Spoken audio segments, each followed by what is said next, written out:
I'm the rubber. Today, we bring you SCP Foundation Euclid Class Object SCP-053.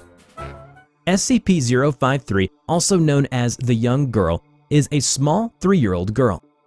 She is capable of basic speech and appears to be slightly above average in terms of mental development. Her personality is generally pleasant, and she rarely seems to get upset. However, she will appear agitated when in a large group. Any and all humans over the age of 3 who engage in eye contact and physical touch, or those who remain around 053 for longer than 10 minutes, rapidly become irrational, paranoid, and homicidal. Most, if not all, of these feelings will be directed at 053, and afflicted subjects will attempt to kill 053 after first killing or driving off all humans visible to them. Those attempting to kill 053 will suffer massive heart attacks or seizures and die seconds after inflicting physical damage to 053. However, 053 has a healing factor that allows her to regenerate almost instantaneously from any wound. According to a recovery log, SCP-053 was discovered on July 10, 2008 in Pennsylvania at the residence of Andrew and Madeline.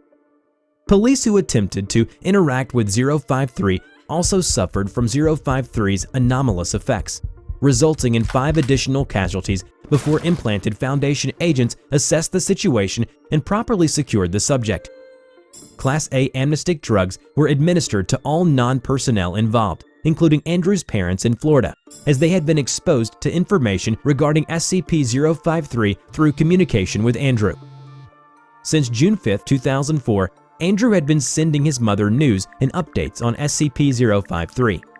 They named her as Abby.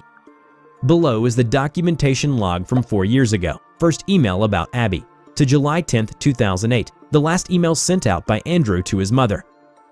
June 5, 2004. Hey Mom, sorry I haven't emailed you throughout the past month. Things have been pretty busy, but I have great news. You're gonna be a grandma. We found out yesterday that Maddie's pregnant, and we've already started turning the guest room into a baby room. Good thing I got a pay raise last week. We gotta think of the baby now. Hope to hear from you soon. March 7, 2005. It's a girl. She was born last night around 10 at night. Madeline's water broke as she was going to sleep.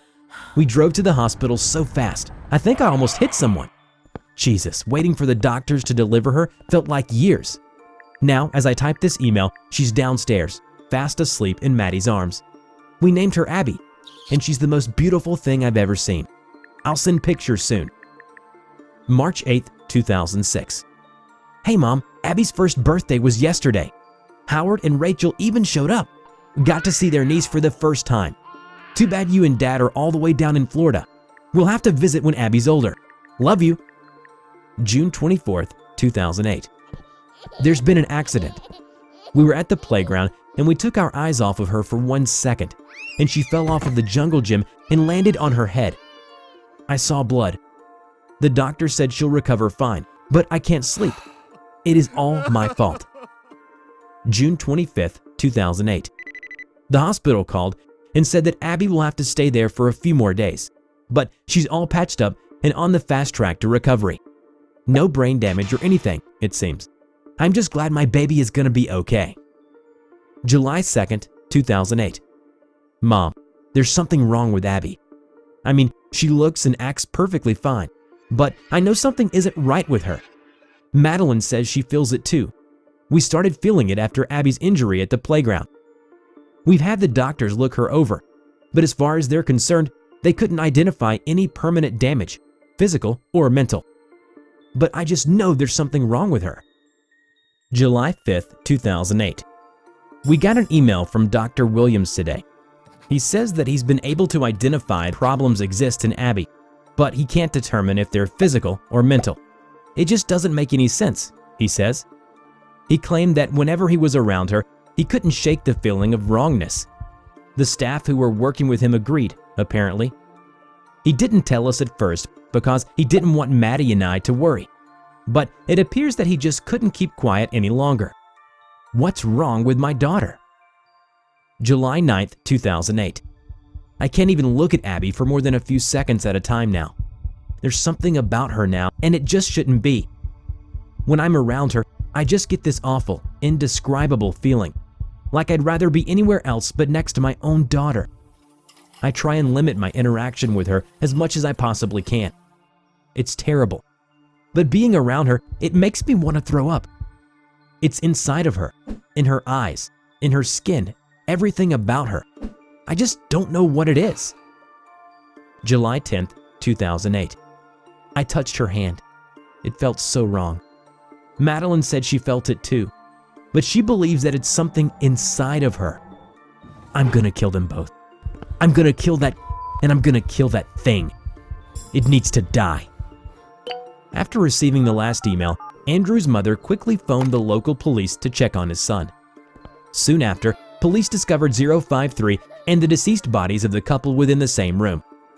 Madeline had died from multiple stab wounds inflicted by Andrew, who had died from a massive heart attack shortly afterward, believed to have been caused by 053's anomalous effects. Following this incident, 053 was contained by the Foundation.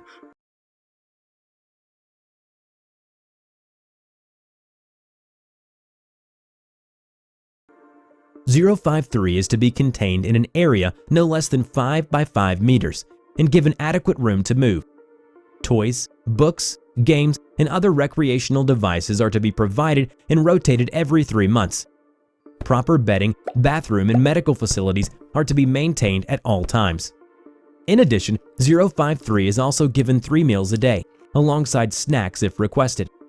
Anyone who enters her chamber must wear an eye-covering suit for safety concerns. And while gifts from her are allowed to be accepted, they must be removed from the room. Only one person is allowed in her room in any given instance, and they are only permitted to stay for no longer than 10 minutes. Any sharp objects or firearms are banned from her room, and anyone who begins to act erratically, scream, or attempt to grab 053 are to be removed and quarantined. In a termination test, the Foundation introduced SCP-682 to SCP-053. 682 appeared to be very confused and showed no signs of being affected by 053. Initially, 053 appeared to be afraid of 682 and hid behind a chair in her containment area. 682 then lowered itself to the ground, resting its head on the floor, and spoke after a while. 053 approached 682, and after several seconds of hesitation, she briefly touched SCP-682 before quickly returning to her hiding place. 682 had no reaction. 053 approached 682 and pat its head, causing it to exhale through its forward nostrils. SCP-053 clapped and hopped in place several times before embracing the head of SCP-682. For the remainder of the testing period, 682 did not feel frustrated by spending time with this small child like he did in every other test. He understood that the child was a hated thing as well, one that had suffered like him. They were alike in that way. He had attempted to break out a few times anyways, to find out where the disgusting researchers were watching from and find out if they had hurt her as they had him. This had, however, frightened 053. So, for the time being, he allowed himself to be decorated with a cowboy hat that was too small.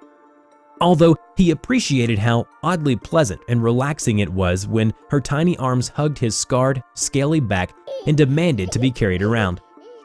Eventually, 053 grew tired, yawning and rubbing her eyes with tiny fists.